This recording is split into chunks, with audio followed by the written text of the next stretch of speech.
मेरा नाम सूरज है।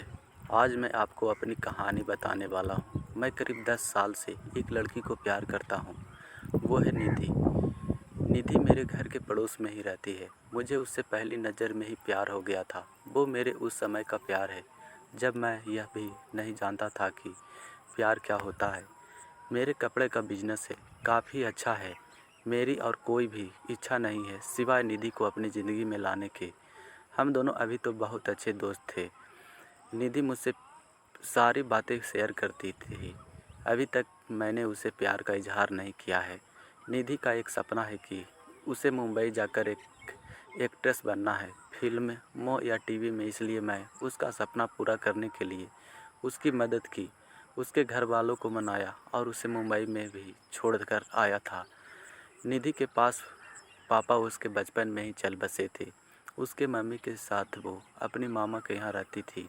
निधि को उस समय बहुत शौक लगा था। कुछ दिनों तक वो बोल भी नहीं रही थी, मामा को पापा कह रही थी। उसी समय से उनका परिवार निकल गया। अब मैं चाहता हूँ कि निधि अपना यह सपना पूरा करे, इसलिए मैं भी उसकी मदद कर रहा हूँ। लेकिन शायद उतना आसान भी नहीं था। निधि 3 सालों में मुंबई में है।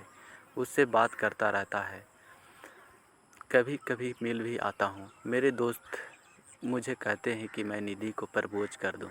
ऐसा बहुत बार उनके कहने पर एक रात मैं निधि को फ़ोन किया तो उसने वहाँ से कहा, राहुल कहाँ हो तुम? मैंने कहा, निधि मैं अभी घर पर हूँ।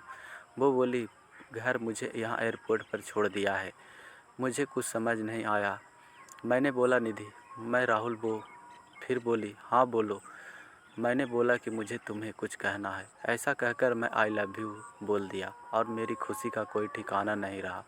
जब निधि ने भी I love you too Rahul बोला, मैं बोली कि मैं आ रहा हूँ सुबह तुम्हारे पास। सुबह सुबह वो भी आई और साथ में उसके माँ और मामा भी, शादी की बात करने। मेरे मम्मी पापा मानेंगे या नहीं इसका मुझे पता नहीं था, लेकिन उनके जाने के बाद मम्मी बोली कि 3 दिन में शादी है। मैंने बोला, इतनी जल्दी? मम्मी का मुंह थोड़ा उतरा हुआ था। वो बोली, यह सब तुम्हें पहले सोचना था, अब तो जल्दी करना पड़ेगा ना। मुझे घर वाले का रिएक्शन समझ नहीं आ रहा था, लेकिन मैं इस बात से ज़्यादा खुश था कि मेरी शादी निधि से हो रही है। जल्दी से क्यों हो रही है इसका मुझे पता नहीं था, लेकिन मैंने मना नहीं किया। शादी को अभी 3 दिन थे। मुझे निधि की आंखों में अलग सा प्यार दिखाई दे रहा था। ऐसा पहले मैंने कभी नहीं देखा था। हमारी शादी हो गई। शादी की पहली रात, सुहाग रात। मुझे यकीन नहीं हो रहा था कि यह सब सच में। निधि बिस्तर पर थी। मेरे कमरे का दरवाज़ा लगाते ही वो उठकर मेरे पास आई। निधि मैं आकर मुझसे कहा, तुम्हें किसी ने कुछ बताया तो नहीं? मैंने कहा, निधि क्या बोलो, मैंने ही मना कर दिया था कि तुम्हें नहीं बताएं। मैं खुद तुम्हें आज बताना चाहती थी। और फिर उसके जो बताया वो सुनकर मेरे सर पर आसमान गिर गया। वो बोली कि वो प्रेग्नेंट है और बच्चा मेरा है। यह बोलते वक्त उसकी आंखों में आंसू थे।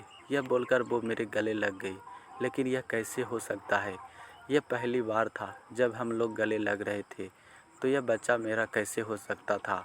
और निधि मुझसे झूठ क्यों बोल रही है? उस रात को निधि मेरे कंधे पर सोई और न जाने क्या बातें कर रही थी, पर मेरा तो बुरा हाल था। अब मुझे समझ नहीं आ रहा था कि यह शादी इतनी जल्दी क्यों हो गई, क्योंकि निधि में ने सभी को यह बताया कि यह बच्चा मेरा है, इसलिए घर वालों ने शादी के लिए इतनी जल्दी में हाँ कहा। मेरा प्यार निधि के लिए बहुत था। अब मुझे ऐसा लग रहा था कि मैं बेवकूफ़ बन गया। पर निधि जब भी इस बोलती आंखों से सच्चाई ही रहती। बार बार यह भी कहती कि वो मुझसे बहुत प्यार करती है और वो खुश भी बहुत थी। मैंने यह सब 2 महीने तक देखा। इस दौरान मेरे मन में न जाने क्या क्या चल रहा था। फिर एक रात मैंने निधि को कहा कि निधि यह सब क्या है? यह बच्चा किसका है? वो बोली, राहुल क्या मजाक कर रहे हो? मैंने बोला, निधि तुम मुझे सच बता दो, मुझसे प्यार करता हूँ। यह बच्चा किसका है? मैं इस बच्चे को अपना लूँगा। वो रोने लगी। वो बोली, क्या बोल रहे हो तुम? मुझे ऐसा समझते हो क्या? क्या चाहते हो? यह तुम्हारा नहीं है। उस रात मेरे सब्र का बांध टूट गया और मैंने निधि को सब घर से जाने को कह दिया। निधि उसी समय अपने घर रोते हुए चली गई। तो दोस्तों, अगले पार्ट में आगे की कहानी बताएंगे।